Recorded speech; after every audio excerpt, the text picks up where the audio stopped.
Assalamualaikum warahmatullahi wabarakatuh. Bismillahirrahmanirrahim. Alhamdulillah wassalatu wassalamu ala Rasulillah wa ala alihi wa ashabihi wa man walah.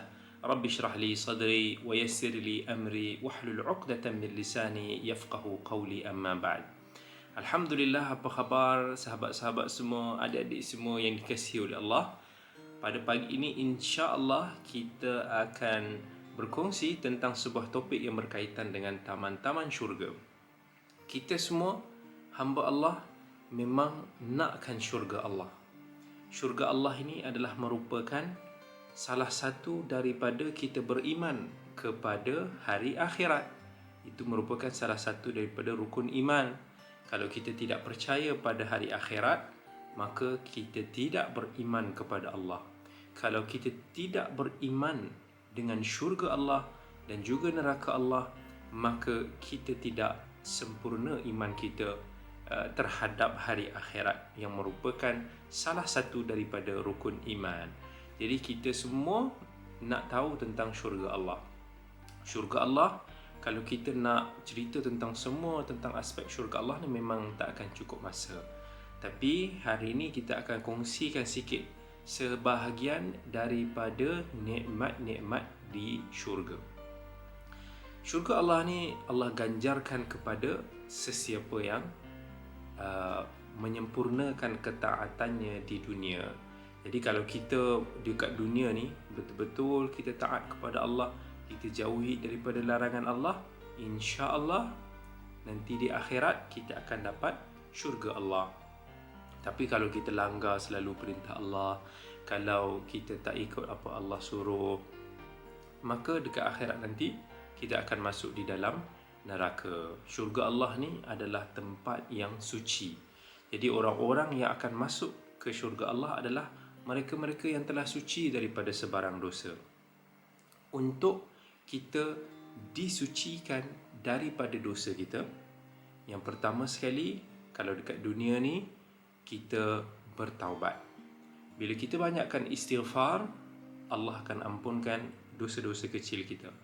Kalau kita perbanyakkan taubat, iaitu dalam erti kata taubat nasuha, taubat yang betul-betul kita insaf kepada Allah dengan syarat-syarat yang telah dinyatakan, maka insya-Allah itu boleh menyucikan kita daripada dosa. Kalau kita tidak bertaubat, dosa kita dengan Allah tu masih ada lagi. Nanti dekat akhirat Allah akan tengok. Kalau Allah nak ampunkan kita, Allah akan ampunkan kita. Kalau Allah tak ampunkan kita, maka kita akan diazab dulu di neraka sampailah kita ni dibersihkan kembali dosa-dosa kita. Kemudian antara cara kita nak menyucikan diri kita daripada dosa juga di dunia ini dengan kita perbanyakkan melakukan kebaikan. Innal hasanat yudhibnas sayyiat. Sesungguhnya kebaikan itu boleh menghapuskan kejahatan kita, dosa-dosa kita. Buat banyak-banyak amal, banyak tolong orang, buat banyak ibadah, banyak dapat pahala, dosa kita akan dihapuskan oleh Allah Subhanahu Wa Taala. Nabi SAW bagi tahu kita, satu pahala yang kita buat, Allah akan sucikan kita daripada 10 dosa kita. So itu antara beberapa cara daripada kita nak menyucikan dosa-dosa kita. Kalaulah dekat dunia ni dosa-dosa kita tak sempat kita nak cuci, maka dekat akhirat nanti kita kena disucikan dulu dosa-dosa kita di neraka. Orang yang beriman insya-Allah akhirnya dia akan masuk syurga juga.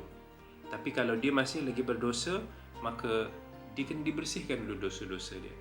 Maksiat-maksiat yang dia buat, yang tidak dimaafkan, yang tak dapat syafaat nanti dekat hari akhirat, dia kena bersihkan diri dia dulu, barulah dia akan masuk syurga. Jadi semua orang nak masuk ke syurga Allah. Dan kita selalu tertanya-tanya, betul tak? Ramai orang dikomparekan nikmat dunia ni dengan nikmat di syurga nanti. So ramai daripada kita duk tanya, ya Allah, aku ni dah rajin solat, aku ni dah rajin mendekati agama, tapi kenapa aku tengok orang-orang yang tak rajin solat, bahkan orang-orang yang selalu buat maksiat, yang kufurkan Allah pun, Allah bagi dia nikmat dunia. Adakah Allah tak sayang pada aku? Kenapa Allah sayang pada dia? Adakah aku tak perlu solat macam dia buat? So ramai orang dia tidak faham tentang konsep nikmat di syurga dengan nikmat di dunia. Jadi dirasakan nikmat di dunia itu adalah segala-galanya, sedangkan nikmat dekat dunia ni langsung tak boleh compare dengan nikmat yang Allah sediakan di syurga nanti. Tengok apa Nabi SAW sabdakan dalam hadis riwayat At-Tirmidzi. "Lau kanatid dunya ta'dilu 'inda Allah janaha ba'udah ma saqa kafiran minha syarbata ma." Kata Nabi SAW, sekiranya, seandainya dunia ini setara dengan berat sayap nyamuk di sisi Allah, tentu dia tidak akan memberi minum kepada orang kafir walaupun seteguk air. Maksudnya, dunia ni tak ada apa-apa. Allah akan bagi kepada sesiapa yang mencarinya. Baik orang yang beriman, baik orang-orang yang kafir, baik orang-orang yang melakukan maksiat. Allah akan bagi dunia ni. Sebab dunia ni tak ada apa. Yang kita nak istana kat dunia ni, nak kereta-kereta mewah ni semua, di sisi Allah langsung tak ada nilainya. Tak boleh nak dibandingkan dengan kenikmatan dekat akhirat. Tapi manusia masih kurang mempercayainya, ataupun manusia masih kurang menginginkannya. Sebab nikmat dekat syurga ni kita tak nampak. Dia tak nampak depan mata kita. Dia hanya sebagai satu ujian keimanan, sama ada kita percaya ataupun tidak.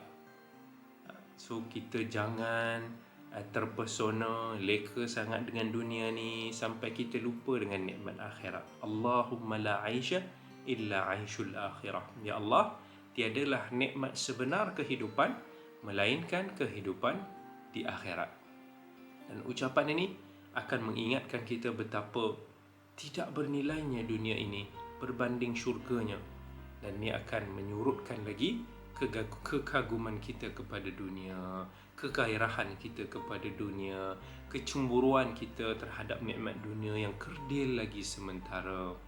Kan Nabi SAW bersabda, "Wallahi mad dunya fil akhirati illa kamithli ma yaj'alu ahadukum isba'ahu fi hadhihi fil yam falyanzur bima yarji'." Demi Allah, tidaklah dunia ini dibandingkan dengan akhirat kecuali seperti seseorang daripada kalian mencelupkan jari telunjuknya ke laut, maka lihatlah apa yang tersisa di jarinya ketika ia dikeluarkan daripada lautan. Tak ada apa punya efek pada laut kan. Maksudnya tak ada apa pun nikmat dunia ni kalau kita nak bandingkan dengan nikmat yang sebenar di syurga Allah nanti.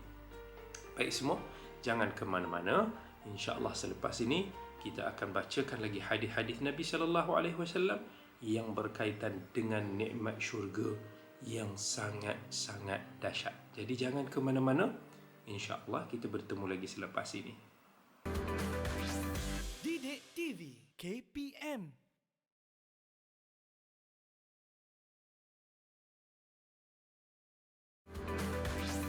Didik TV KPM. Assalamualaikum warahmatullahi wabarakatuh. Jadi, insya-Allah dalam segmen yang kedua ini, Ustaz akan kongsikan tentang secepis daripada nikmat di syurga. Kita ni tak akan mampu untuk nak membayangkan nikmat yang Allah sediakan kepada kita di syurga. Kalau kita anggap sungai di Switzerland itu merupakan sungai yang terindah, hakikatnya sungai tersebut langsung tidak indah jika dibandingkan dengan pelbagai sungai-sungai di syurga. Apa-apa yang kita bayangkan tentang nikmat di dunia ini, hakikatnya nikmat di syurga langsung tak dapat kita nak bayangkan. Memang kita tak boleh bayangkan. Walaupun dalam Al-Quran Allah menggunakan umpamanya perkataan emas, Allah menggunakan perkataan sungai yang ada di syurga, kita tak boleh bayangkan. Kita tak boleh samakan sungai yang Allah kata di syurga tu seperti sungai di syurga. Kita tak boleh imagine perhiasan-perhiasan yang kita kenali di dunia ni, emas, permata, al-lu'lu' wal marjan, ini semua ni sama seperti di dunia. Tidak sama sekali. Sebab apa? Allah Azza wa Jal telah berfirman dalam sebuah hadis qudsi, a'adattu li'ibadiyas salihin ma la 'ainun ra'at wa la udhunun sami'at wa la khatara 'ala qalbi bashar. Aku telah menyediakan bagi hamba-hambaku yang saleh kenikmatan yang belum pernah mata melihatnya, belum pernah telinga mendengarnya, dan belum pernah terlintas di dalam hati kalbu manusia. Ini hadis riwayat Bukhari dan Muslim. Maksudnya, apa pun yang kita dengar pasal syurga, perkataan-perkataan yang mungkin difahami dalam bahasa kita, dia tidak akan sama seperti apa yang kita bayangkan. Dia tidak akan pernah kita terlihat. So kalau kita terbayang macam sungai itu macam air itu, bukan, tidak. Sebab kita tak akan tahu what's that. It's totally something new for us.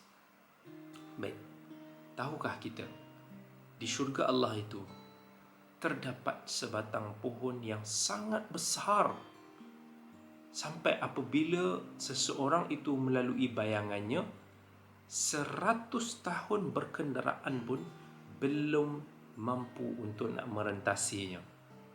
Kata Nabi SAW dalam hadis riwayat Muslim, inna fil jannah la syajaratun yasiru rakibu fi dhilliha mi'ata sanah.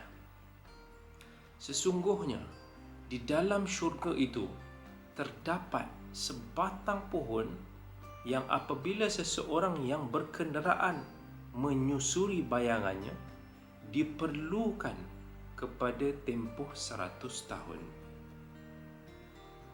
Bayang-bayang pokok, besar punya pokok. Subhanallah. Nak rentas satu bayang pokok tu pun tak lepas 100 tahun yang kita duk kira dekat dunia ni. Umur kita berapa lama kat dunia? Ada yang 30, 40, 60, kita ambil 60, 70 tahun. Tak lepas nak lintas satu batang pokok dekat syurga. Naik kenderaan, wallahu alam kenderaan macam mana, terlalu besar. We cannot imagine pokok macam mana besar tu. Jangan duk bayangkan pokok balak, pokok itu ini, tak sama. Kita tak boleh nak bayang pokok apa jenis besar yang lama sungguh kita nak rentas tu kan. Tahukah kita penghuni syurga nanti dia akan saling melihat penghuni yang berkedudukan lebih tinggi, macam mana melihat bintang yang terang di langit.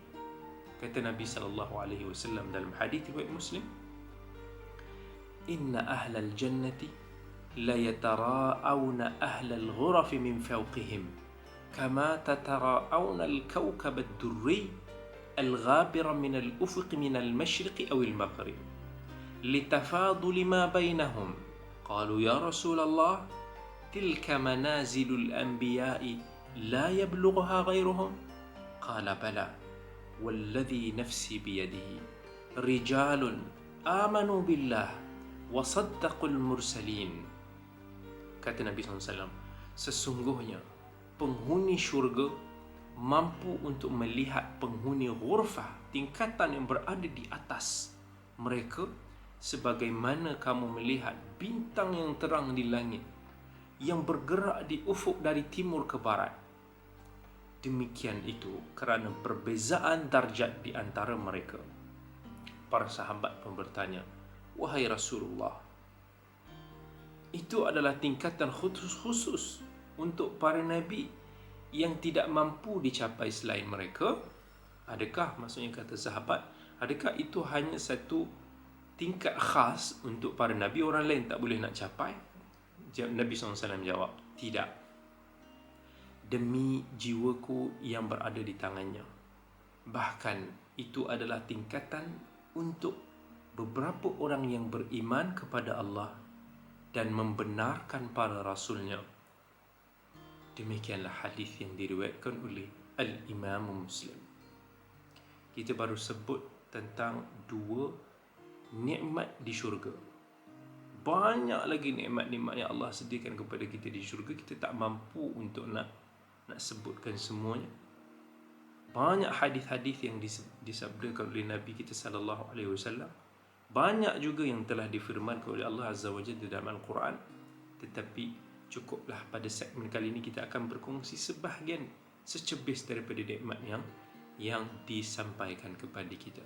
Jadi kita akan teruskan lagi dengan perkongsian tentang taman-taman di syurga ini selepas ini. Jangan ke mana-mana, bertemu lagi dalam segmen selepas ini. Didik TV KPM.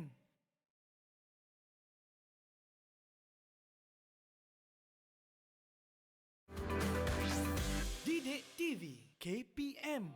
Assalamualaikum warahmatullahi wabarakatuh. Dalam segmen yang terakhir ini, kita akan sambungkan lagi tentang taman-taman syurga. Tahukah kita, sidang hadirin yang dirahmati oleh Allah, di syurga kelak terdapat pasar yang penuh dengan kenikmatan dan keindahan. Sabda Rasulullah sallallahu alaihi wasallam, "Inna fil jannati lasuqan ya'tunaha kulla jum'ah fatahubbu rihu shimal fatahthu fi wujuhihim wa thiyabihim fayazdaduna husnan wa jamala fayarji'una ila ahlihim wa qad izdadu husnan wa jamala fayaqulu lahum ahluhum wallahi laqad izdadtum ba'dana husnan wa jamalan fayaqulu wa antum wallahi laqad izdadtum ba'dana husnan wa jamala."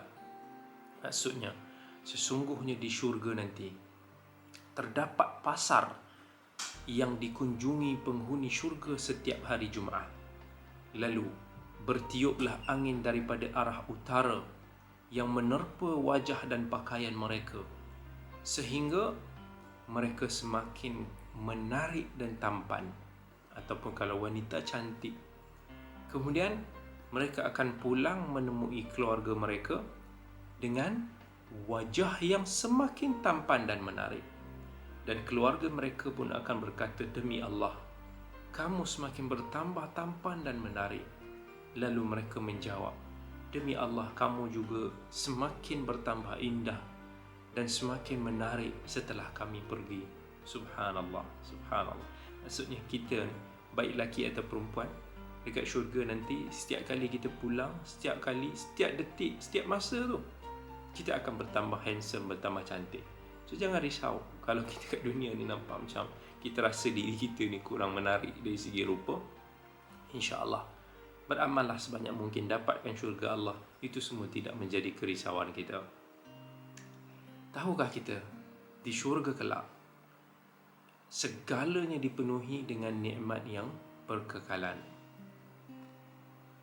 Yunadi munadin inna lakum an tasihhu fala tasqamu abadan wa inna lakum an tahyaw fala tamutu abadan wa inna lakum an tashibbu fala tahzamu abadan wa inna lakum an tan'amu fala tab'asu abadan fadhalika qawluhu azza wa jal wa nudu an tilkumul jannatu urithumuha bima kuntum ta'malun.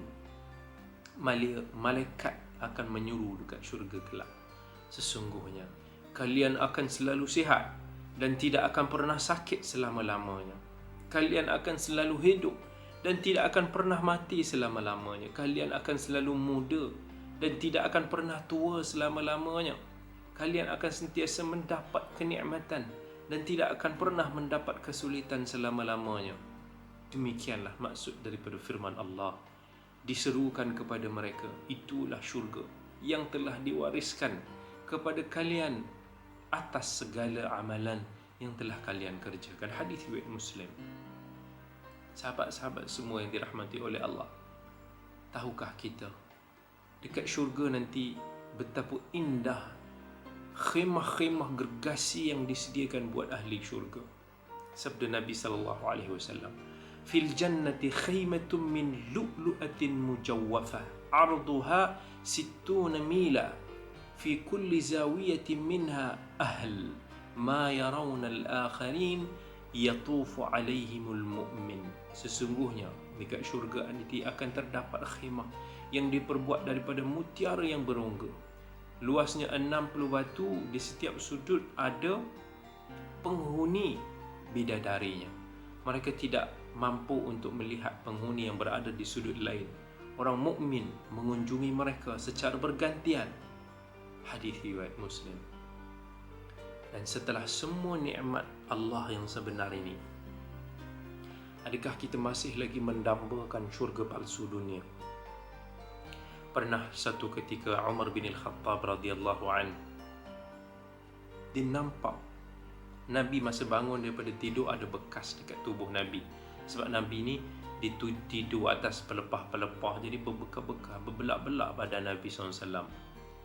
Dia sedih tengok Nabi tidur di tempat yang begitu dhaif.